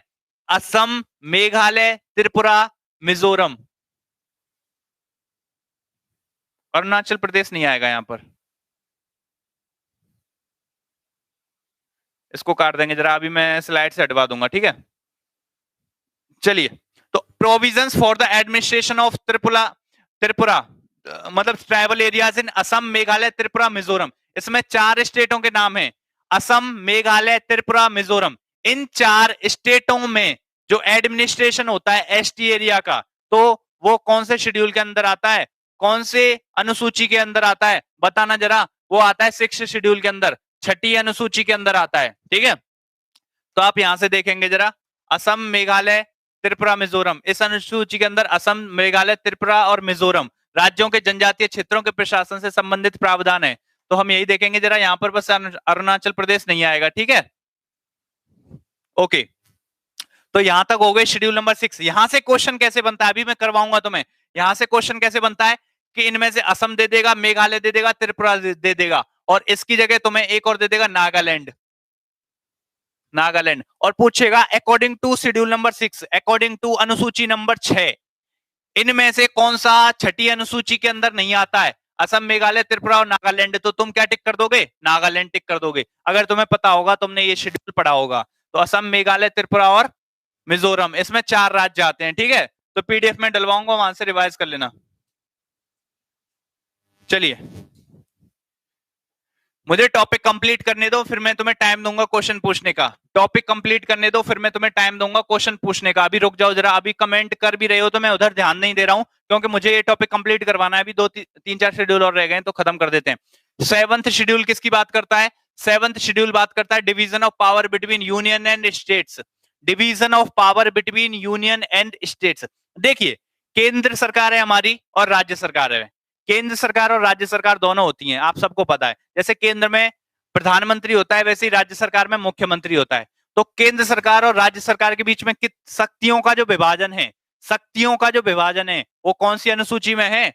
वो कौन सी अनुसूची में है? 7वीं अनुसूची में।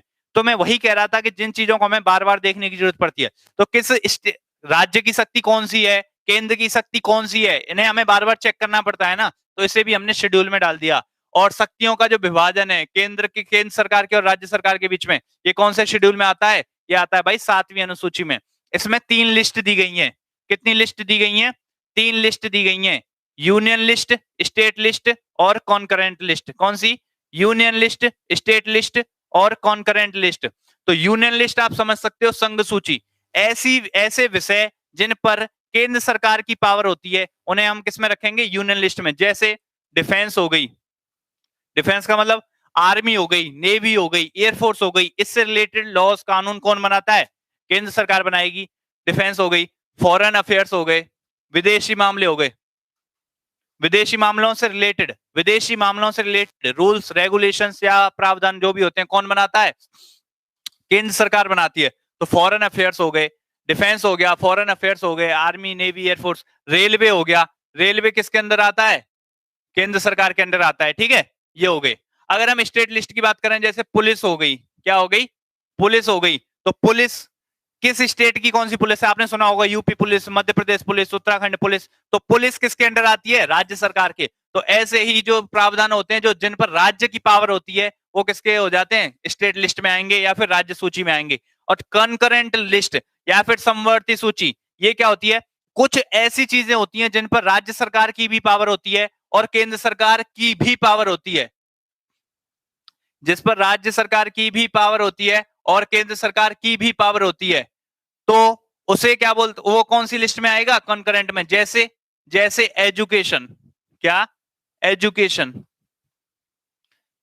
हमारी जो शिक्षा है, शिक्षा के लिए आप सबने देखा होगा केंद्रीय विद्यालय कौन बनाता है, केंद्र सरकार बनाती है, और राजकीय विद्यालय राज्य में के द्वारा जो बनाए जाते हैं। तो एजुकेशन के फील्ड में केंद्र सरकार के पास भी पावर है और राज्य सरकार के पास भी पावर है। तो यहां से 3 लिस्ट हैं इसमें, समझो जरा। यूनियन लिस्ट क्या है, संघ सूची, यूनियन लिस्ट मतलब संघ सूची। दूसरी स्टेट लिस्ट मतलब राज्य सूची। संघ सूची में क्या आएंगे, ऐसी पावर जो केंद्र सरकार की है वो यूनियन लिस्ट में, ऐसी पावर जो राज्य सरकार की है वो स्टेट लिस्ट में, और ऐसी पावर जो दोनों के पास है वो कॉन्करेंट लिस्ट में या समवर्ती सूची में। यहां से क्वेश्चन कैसे आता है, जैसे आपसे कहेगा एजुकेशन किस लिस्ट में है, 3 लिस्ट दे देगा, बताओ किस में, कॉन्करेंट में। पुलिस किस लिस्ट में है, स्टेट लिस्ट में। डिफेंस किस में है, फॉरेन अफेयर्स किस में है, रेलवे किस में है, यूनियन लिस्ट में। तो इस प्रकार से यहां से जो क्वेश्चन बनते हैं, ठीक है।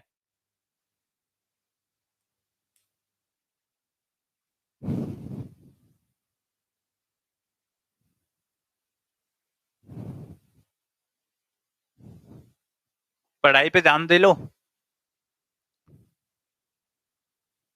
अच्छा जरा ये और देख लो, 8th शेड्यूल और देख लो फटाफट से, 8th शेड्यूल और देख लो फटाफट से, क्या कह रहा है।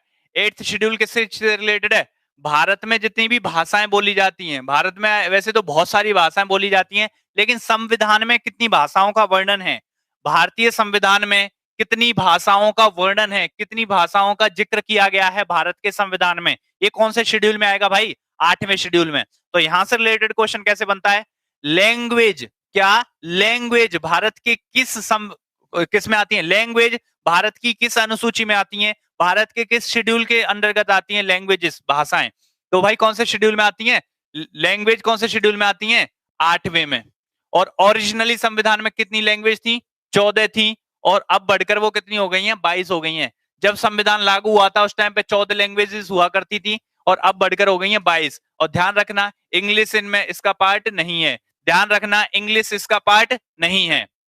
तो चलिए ये तो रहा आपका शेड्यूल्स का। अब इससे रिलेटेड क्वेश्चन कैसे बनेंगे, आज हम 8 शेड्यूल तक ही रखते हैं, बचे हुए जो 4 शेड्यूल हैं उनको हम कल कर लेंगे, बचे हुए जो 4 शेड्यूल हैं उनको हम क्या करेंगे, कल की क्लास में कर लेंगे। अब आइए देखते हैं यहां से रिलेटेड क्वेश्चन कैसे बनते हैं फटाफट से। बताओ भाई, सबसे पहला क्वेश्चन ही यूपीपीसीएस का आ गया तुम्हारे सामने।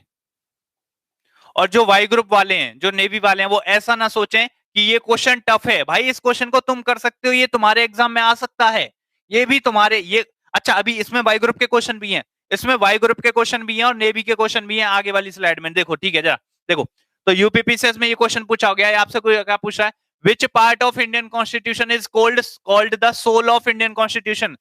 भारतीय संविधान के किस पार्ट को क्या कहते हैं, सोल ऑफ इंडियन कॉन्स्टिट्यूशन, संविधान की आत्मा कहा जाता है। तो क्या हो जाएगा, ऑप्शन नंबर सी, प्रियम्बल को कहा जाता है। बताओ जरा, फटफट उड़ा रहे हो तुम पीसीएस के क्वेश्चन, और क्या चाहिए तुम्हें। सेकंड पर आओ, question number second, again PCS का क्वेश्चन 2014 में क्या पूछ रहा है आपसे, बताओ जरा फटाफट से, बताओ जरा फटाफट से इसका आंसर दो। In which of the following the Supreme Court accepted preamble as the part of the fundamental structure of Indian Constitution? किस केस में या किस विवाद में सुप्रीम कोर्ट ने यह कहा था कि प्रियम्बल भारत का भाग है, भारत का मतलब भारत के संविधान का भाग है, प्रस्तावना भारत के संविधान का भाग है, ये किस केस में कहा गया था, बताना जरा, डी या सी। कुछ बच्चे सी कह रहे हैं और कुछ बच्चे डी कह रहे हैं, आंसर क्या होगा, right answer D, Keshavananda Bharati case. कौन सा, केशवानंद भारती केस कब हुआ था, 1973 में। ये तो मैं तुम्हें बता चुका हूं कि 1973 में ये केस हुआ था, कौन सा, केशवानंद भारती केस, जिसमें किसके बारे में जिक्र हुआ था, क्या प्रियम्बल भारत का भाग, भारत के संविधान का भाग है या नहीं है, और सुप्रीम कोर्ट ने कहा था ये भाग है। चलिए नेक्स्ट क्वेश्चन पर आइए, बताओ जरा next question. The Constitution of India was adopted on, the Constitution of India was adopted on, Y group का क्वेश्चन है ये वाई ग्रुप का क्वेश्चन है, लिख देता हूं मैं। ये है वाई ग्रुप का क्वेश्चन। बताओ जरा, the constitution of India was adopted on 15 अगस्त, 26 नवंबर, 26 जनवरी या फिर 15 अगस्त 1950। बताना जरा राइट आंसर क्या होगा। 26 जनवरी 1950 होगा राइट आंसर है? नहीं, क्या होगा? 26 नवंबर 1949। 26 नवंबर 1949 को हमने संविधान को क्या किया था? अपनाया था, एडॉप्ट किया था। और इंप्लीमेंट कब किया था? इंप्लीमेंट कह सकते हैं या फिर कह सकते हैं लागू किया था। लागू कब किया था भाई? लागू किया था 26 जनवरी 1949 को। अच्छा जरा और सुन लो यहां से, और क्या सुन सकते हो? मैंने क्या बताया? 26 नवंबर को संविधान को अपनाया था और इसी दिन हमने संविधान के 16 आर्टिकल्स को क्या किया था? इंप्लीमेंट किया था। इसी दिन हमने 16 आर्टिकल्स को इंप्लीमेंट किया था। वो किस चीज से रिलेटेड थे वो भी देख लो। एक तो सबसे तुम्हें याद रखना है सिटीजनशिप से, सिटीजनशिप से रिलेटेड नागरिकता, एनडीए में पूछा हुआ है, नागरिकता से रिलेटेड प्रावधान थे। और दूसरे थे इलेक्शन कमीशन से रिलेटेड। किससे? इलेक्शन कमीशन, इलेक्शन से रिलेटेड कह सकते हो तुम, इलेक्शन से रिलेटेड, निर्वाचन। तो हमें दो चीज याद रखनी है कि 26 नवंबर 1949 को जो प्रावधान इंप्लीमेंट हुए थे, जो 16 आर्टिकल इंप्लीमेंट हुए थे, वो किस चीज से रिलेटेड थे? नागरिकता से और इलेक्शन से रिलेटेड थे। ठीक है भाई, चलिए इसका स्क्रीनशॉट ले लो या तो, या फिर नोट कर लो, नोट करना ज्यादा अच्छा रहेगा। चलिए नेक्स्ट क्वेश्चन पर आते हैं, इसका आंसर दो फटाफट से। अगेन बढ़िया क्वेश्चन,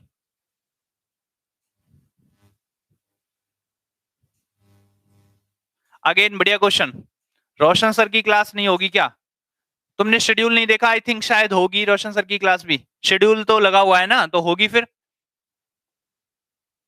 बताओ जरा इसका answer. In which case did the supreme court say that preamble is not part of the constitution? संविधान भारत का भाग नहीं है, ये किस केस में कहा गया था? बताना है भाई, किस केस में? बेरुवरी की यूनियन केस, या फिर रघुनाथ गोलकनाथ, या फिर केशवानंद भारती केस? कौन से केस में? केशवानंद भारती में तो कहा गया था कि पार्ट है। तो बेरुवरी यूनियन केस कब हुआ था? 1960 में हुआ था। और इसमें कहा गया था कि प्रियम्बल पार्ट नहीं है, प्रियम्बल पार्ट नहीं है। चलिए, ये किसी भी एग्जाम में आ सकता है, ऐसा नहीं है कि ज्यादा इंपॉर्टेंट वो है, ये टफ है। ये क्या पूछा आपसे? The word secular was inserted into the constitution, the word secular was inserted into the constitution of India by, of India by, बताओ जरा। पंथ निरपेक्ष या फिर कह सकते हैं धर्मनिरपेक्ष भी कह सकते हैं आप, शब्द भारत के संविधान में किस संशोधन द्वारा जोड़ा गया? कौन से संशोधन द्वारा जोड़ा गया? सी 42वें संविधान संशोधन द्वारा 1976 में हमने कितने वर्ड जोड़े? सिस, सोशलिस्ट, इंटीग्रिटी और सेक्युलर, तीन वर्ड जोड़े हमने। तो इसने क्या पूछा? सोशलिस्ट पूछा। ये एनडीए 2015 में पूछा हुआ है। बताओ जरा फटाफट से अगला question. The word socialist, socialist हमने कौन से संविधान संशोधन से जोड़ा? सोशलिस्ट हमने कौन से संविधान संशोधन से जोड़ा? बताना जरा भाई। सोशलिस्ट वर्ड हमने कौन से संविधान संशोधन से जोड़ा? सी 41 में, 42 में, 43 में या 44 में से? तो राइट आंसर क्या हो जाएगा? बी। जी हाँ, 42वें संविधान संशोधन से 1976 में हमने तीन वर्ड जोड़े थे, जो कि मैं तुम्हें बता ही चुका हूं। चलिए, ये भी एनडीए में पूछा हुआ है क्वेश्चन है। नेक्स्ट बताओ। ये हो गया भाई, देखो क्वेश्चन तुम इतने सारे करते जा रहे हो, क्वेश्चन इतने सारे करते जा रहे हो, फिर अगेन वही गूगली क्वेश्चन। इस बार देखते हैं जरा कौन दिमाग लगाएगा, इस बार देखते हैं जरा कौन दिमाग लगाएगा। Again googly question, again googly question, कौन दिमाग लगाएगा, कौन राइट आंसर देगा इस क्वेश्चन का? फटाफट से देखेंगे जरा। The opinion of framers of constitution of India is reflected in which one of the following? ये जो ऑप्शन दे रखे हैं तुम्हें, इनमें से ऐसे कौन सी चीज है जिसमें संविधान सभा में जितने भी मेंबर थे उनकी सोच दर्शाई जाती है? संविधान सभा में के मेंबर क्या सोचते थे, क्या वो संविधान में डालना चाहते थे? ये इनमें से किस पार्ट में लिखा हुआ है? संविधान, वो कैसा संविधान बनाना चाहते थे, वो इनमें से किस पार्ट में लिखा हुआ है? बताओ जरा भाई। सिविल का क्वेश्चन है 2017 का, सिविल का क्वेश्चन है 2017 का। देखो जरा कितने बच्चे सही आंसर देंगे। ए प्रियम्बल। भाई आग, आज तो तुमने आग लगा दी। आज तो तुमने आग लगा दी, राइट आंसर दिया तुमने। सिविल का क्वेश्चन था, गूगली क्वेश्चन था, एकदम राइट आंसर दिया तुमने। मैं क्या बताया था ऑब्जेक्टिव रिजोल्यूशन के बारे में, जो मैंने बताया था ऑब्जेक्टिव रिजोल्यूशन, उसी को हमने क्या बाद में बना दिया, प्रियम्बल बना दिया। और इसमें क्या है, उनकी सोच सोच दिखती है, किनकी, संविधान सभा के लोगों की। चलिए, ये बहुत बढ़िया क्वेश्चन था। तो ये तो मैंने तुम्हें करवाया नहीं अभी। हाँ, ये बताओ, ये क्वेश्चन बताओ जरा फटाफट से, ये करवा दिया है। ये क्वेश्चन बताओ जरा फटाफट से, इस क्वेश्चन के बारे में बताओ जरा फटाफट से। What is the present number of schedules in constitution of India? Bharat में प्रेजेंट टाइम में कितने शेड्यूल हैं? भारत में प्रेजेंट टाइम में कितने शेड्यूल हैं, बताओ भाई। कितने शेड्यूल हैं भारत में? प्रेजेंट टाइम में कितने हैं? 12। और 8 कब थे? 1950 में जब संविधान लागू हुआ था तब कितने थे? 8 थे। और अभी प्रेजेंट टाइम में कितने हैं? 12 हैं। और शेड्यूल क्या होते हैं वो तो मैंने तुम्हें बता ही दिया। 7th शेड्यूल किससे रिलेटेड है, बताना जरा। 7th शेड्यूल किस चीज से रिलेटेड है? 7th शेड्यूल बताओ जरा। 7th शेड्यूल, 7वीं अनुसूची, इनमें से किस चीज से रिलेटेड है, किस चीज से संबंधित है?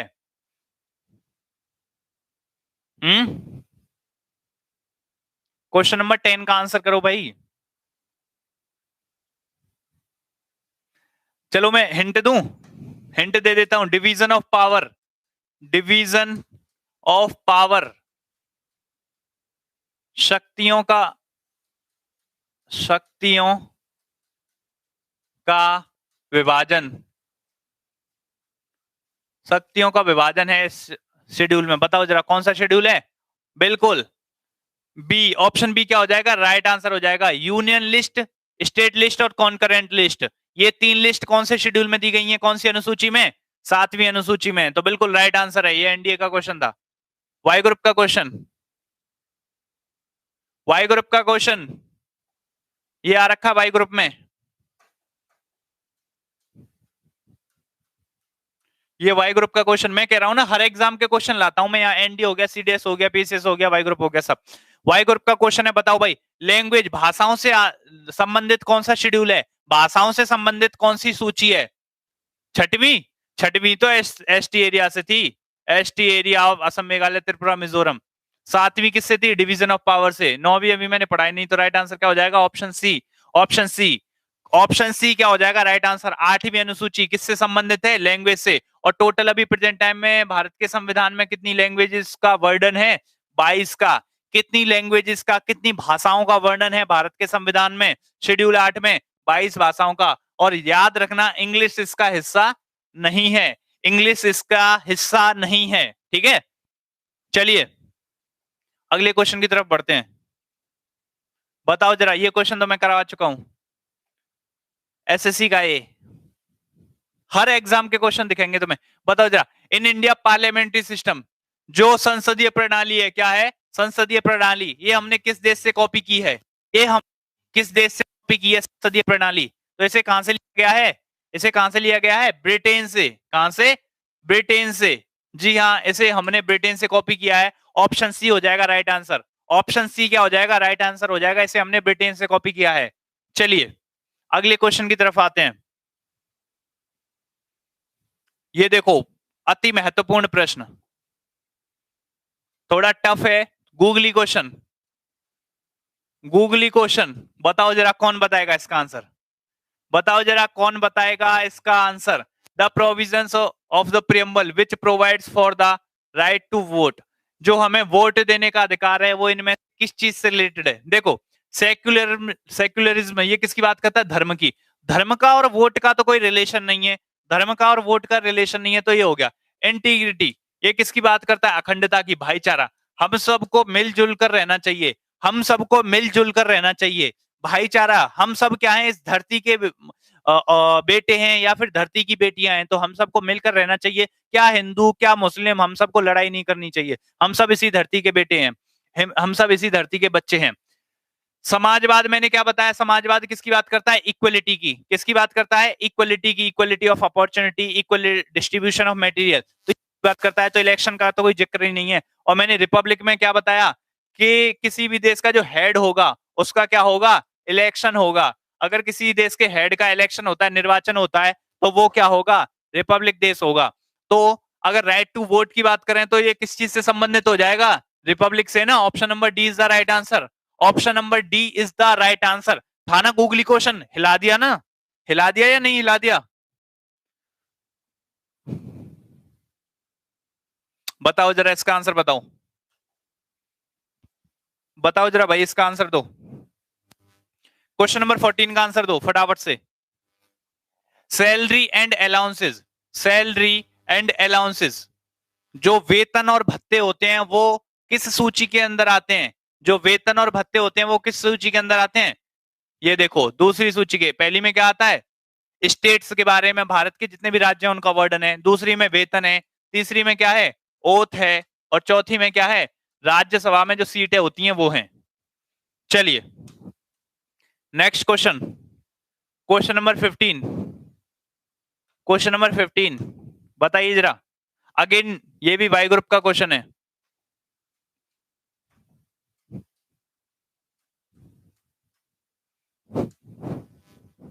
बताओ जरा वही फटाफट से बताओ इसका आंसर बताओ। क्वेश्चन नंबर 15 का आंसर बताओ वही फटाफट से। लास्ट क्वेश्चन, आज की क्लास का लास्ट क्वेश्चन। बताओ जरा इसका आंसर। प्रियम्बल को हमने कहां से लिया है? मैंने तुम्हें बताया था प्रियम्बल को हमने कहां से लिया है? अमेरिका से। तो ऑप्शन सी क्या हो जाएगा? राइट आंसर हो जाएगा। ऑप्शन सी क्या हो जाएगा? राइट आंसर हो जाएगा। तो बीच में शायद मैंने 1 या 2 क्वेश्चन छुड़वाए थे, तो चलिए हम मान लेते हैं 14 क्वेश्चन मैंने तुम्हें करवाए हैं। तो 14 में से तुम्हारे कितने सही गए? अपना स्कोर बता दो। अपना स्कोर बता दो फटाफट से। 14 में से तुम्हारे कितने क्वेश्चन सही गए बताओ फटाफट से। जरा स्कोर बताना अपना सभी।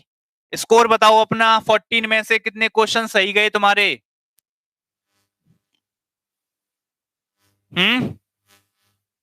Score score score.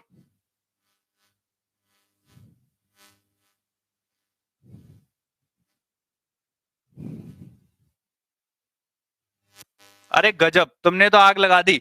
14 में से 14, 12, 13, 14, 11, 12। बिल्कुल बहुत बढ़िया, गजब। अभी क्या करना, मैं पीडीएफ डलवा रहा हूं तुम्हारे टेलीग्राम चैनल में, इसको एक बार रिवाइज कर लेना। इस पीडीएफ को एक बार रिवाइज कर लेना। और जो बचे हुए 4 शेड्यूल हैं, जो बचे हुए 4 शेड्यूल हैं उनके बारे में हम जो कल पढ़ेंगे। तो आज की क्लास को यहीं तक रखते हैं। बहुत बढ़िया, पढ़ते रहिए, मुस्कुराते रहिए, खुद को इस महामारी से बचा कर रखिए, अपना और अपने परिवार का ध्यान रखिए। चलिए, जय हिंद।